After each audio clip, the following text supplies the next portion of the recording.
you think that Alabama has done positively on this side of the note, right? Obviously, there's been a lot of talk around the new house settlement. I know Courtney Morgan getting the extension. I know he's had a huge hand to play in all of this. But what do you think that Alabama's done successful, either with these top recruits or just overall this summer?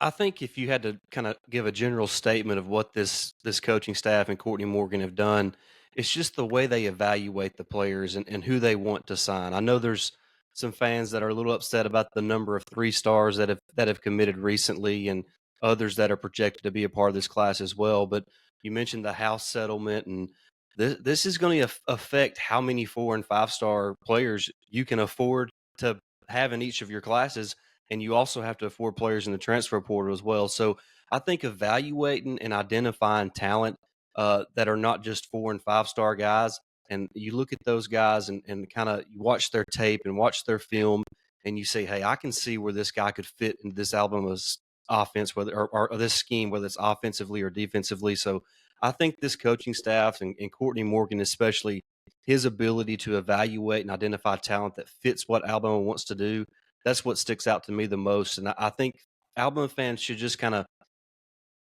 not stress so much over star rankings. Star rankings are important, yes, but go and look. If I had to give some advice to fans as far as recruiting goes, go look at who Alabama is beating for these 3 star guys. That's going to tell you more about what type of player that is, more than what the ranking would.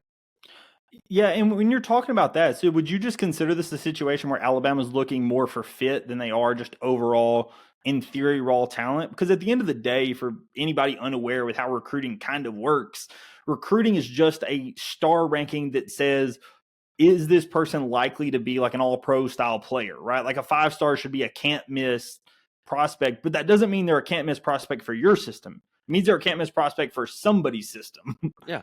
Yeah, I think that's a great way to put it, and not so much uh obviously the fit is important, but there's so many layers to this, especially with the house settlement. Eventually they're going to the 105 player roster, and the walk-ons are not necessarily a thing of the past, but you have to distribute the money, the revenue sharing amongst the roster. So it's just so different now. You can't afford to have nothing but 4 and 5 stars. Nobody can afford that. Not even Texas can afford that. So you have to find the guys that, yes, they're very talented players, but like you mentioned, they have to fit what you want to do offensively, defensively, and as a culture and how you want to build your program.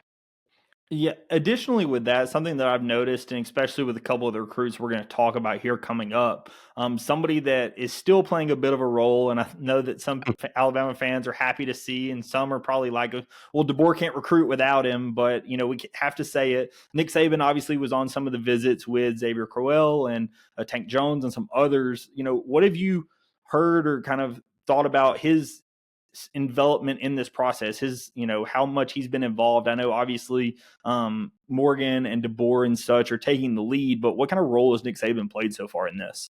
Well, I think context here matters, and anybody who's on social media understands that one reason Nick Saban was there on Saturday for this last official visit weekend was because Coach DeBoer and a lot of members of his staff were in Mississippi for Keelan Russell's sister's funeral.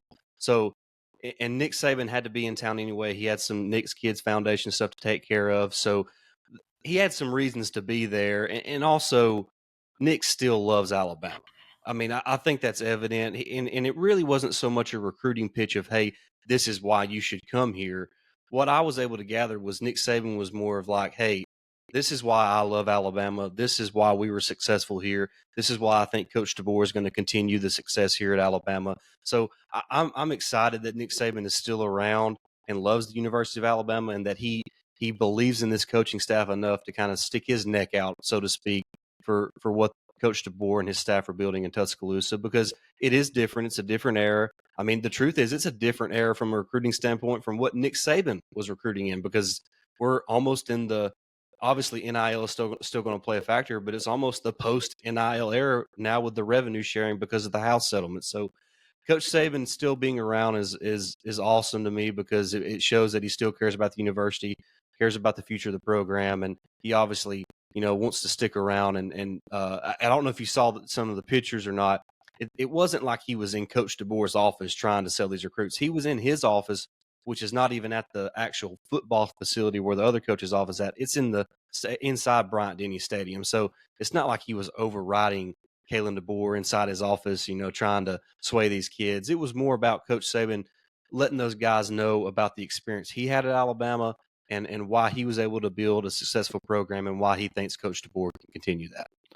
And I also read, and you can feel free to speak to this, but also the people that you saw Saban in some photos with were some guys that were in-state recruits that Saban had been talking to, in some cases prior to leaving Alabama, right? Correct. Famously, Saban had interviewed coaches the day that he retired. Saban was, of course, recruiting to the day he retired as well. So these are guys that, probably at least had some level of relationship with Nick Saban. Maybe not, as much as some others, obviously that were on the team, but these are some in-state guys that I'm sure Saban was on early. With them being 5-stars, you have to be on these guys very early. And I'm sure they had been to camps being in-state guys. These are not people that Saban, was just completely unaware of. Obviously, the piece you talked about with Keelan's sister played a huge role in this. But this isn't just Saban, trying to throw his name in the hat against somebody that he doesn't know. Like, these are players that he knew.